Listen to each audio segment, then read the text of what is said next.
আজ আমাদের সঙ্গে রয়েছেন বিএনপি চেয়ারপারসনের উপদেষ্টা অ্যাডভোকেট ফজলুর রহমান। অ্যাডভোকেট ফজলুর রহমান এই সময়ের এক খুবই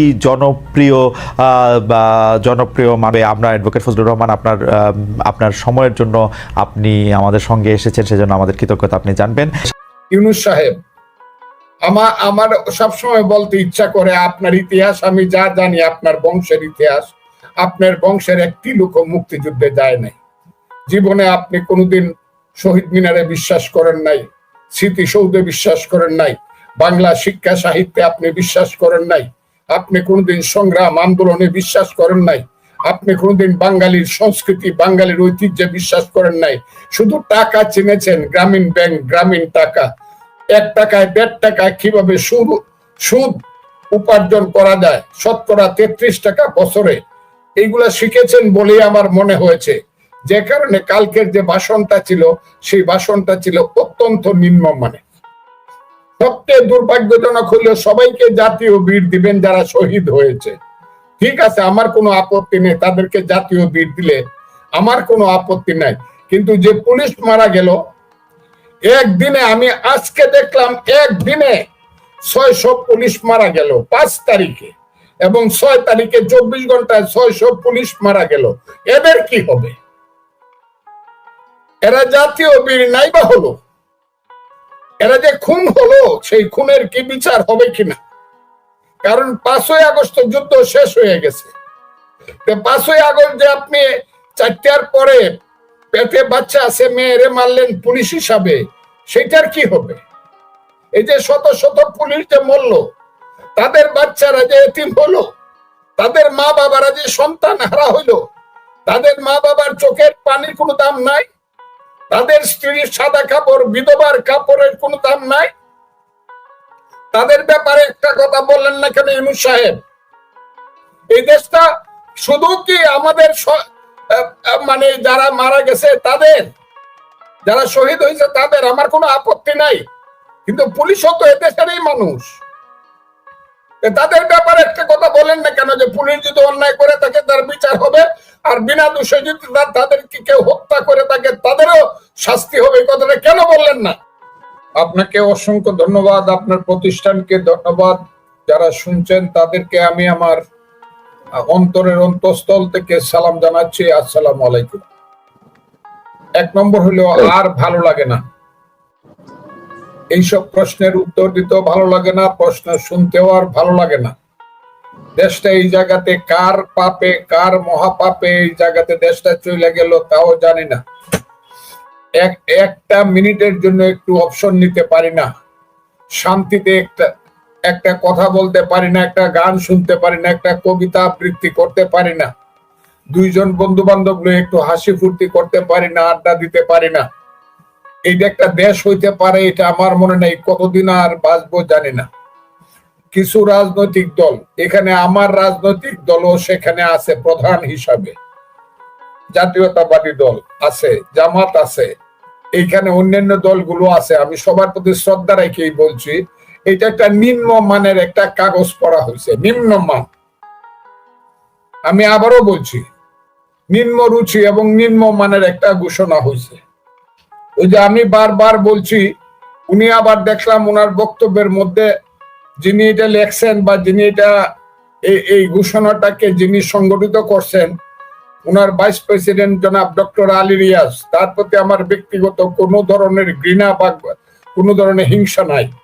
কিন্তু আমি সবসময় একটা কথা বলছি যে আলী রিয়াজের মতো মানুষ আইসা আমার দেশে একটা সংবিধান বা একটা ঘোষণা লেখা দিবে, এটার প্রয়োজন নাই, কারণ উনি আমার এই দেশের নাগরিক না।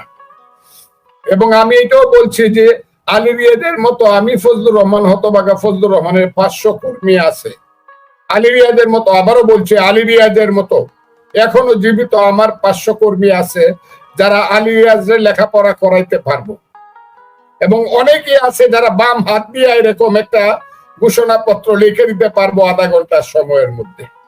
এরকম একটা ঘোষণাপত্র জনাব ইউনূস সাহেব পড়লেন, যে ঘোষণাপত্রের মধ্যে ইতিহাস নাই, যে ঘোষণাপত্রের মধ্যে সত্যের কোনো লেশ নাই, যে ঘোষণাপত্রের মধ্যে আমার জীবন যৌবন, আমার পূর্বপুরুষের জীবন, আমার পূর্বপুরুষের ইতিহাস, শিক্ষা, সংস্কৃতি আমার পূর্বপুরুষের সংগ্রাম যুদ্ধের কোন ধরনের একটা উচ্চারণ পর্যন্ত নাই, সেই ধরনের একটা ঘোষণা পাঠ করলেন। আমরা কি এত নিকৃষ্ট ছোট জাতি? আমাদের ইতিহাসকে এত ছোট, আমাদের ইতিহাসকে এত দরিদ্র? সেই ইতিহাসের কোনো নামই নাই। মুক্তিযুদ্ধের ব্যাপারে একটা কথা বললেন না।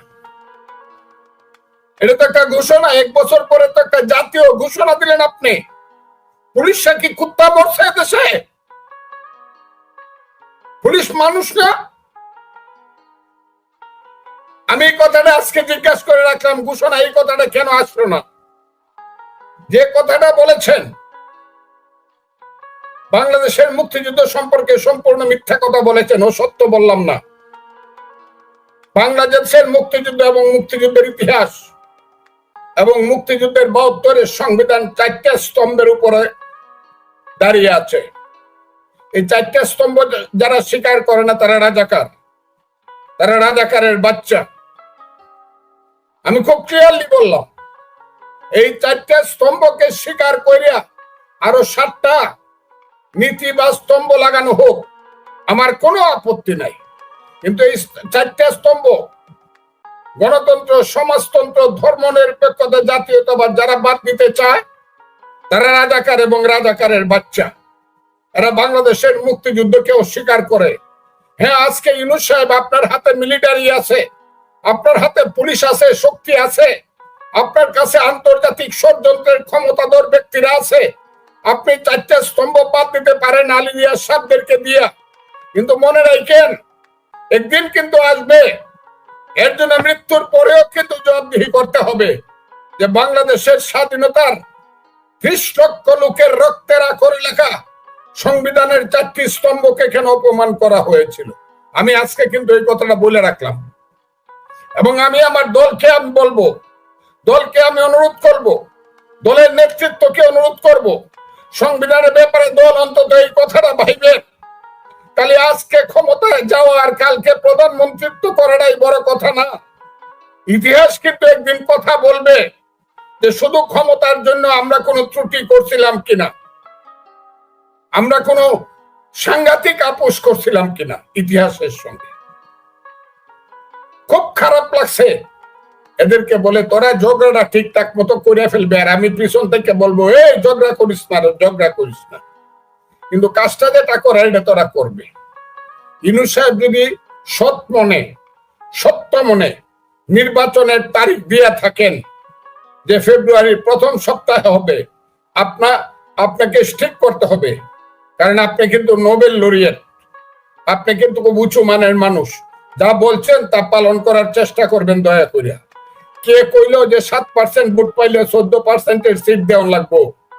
এইসব লোকেরা যারা জীবনে, আমি তো বললাম জামাত বলেন আর এই মোল্লা মুন্সিরা বলেন, যারা ধর্মের নামে ব্যবসা করে রাজনীতি করে, এরা সবাই মিললেও 10% ভোট পাবে না। এটা তো আমি সবসময় বলতেছি কথাটা, কিন্তু এরা যে পাওয়ার দেখাইতেছে এখন, এটা অসহ্য। এরা বাংলাদেশ নিয়ে যে ষড়যন্ত্র করতেছে এটা অসহ্য। এদের কথা মান্য যদি ইলেকশনের ডেট পরিবর্তন করে তাহলে কিন্তু খুব বিপদ হবে দেশে।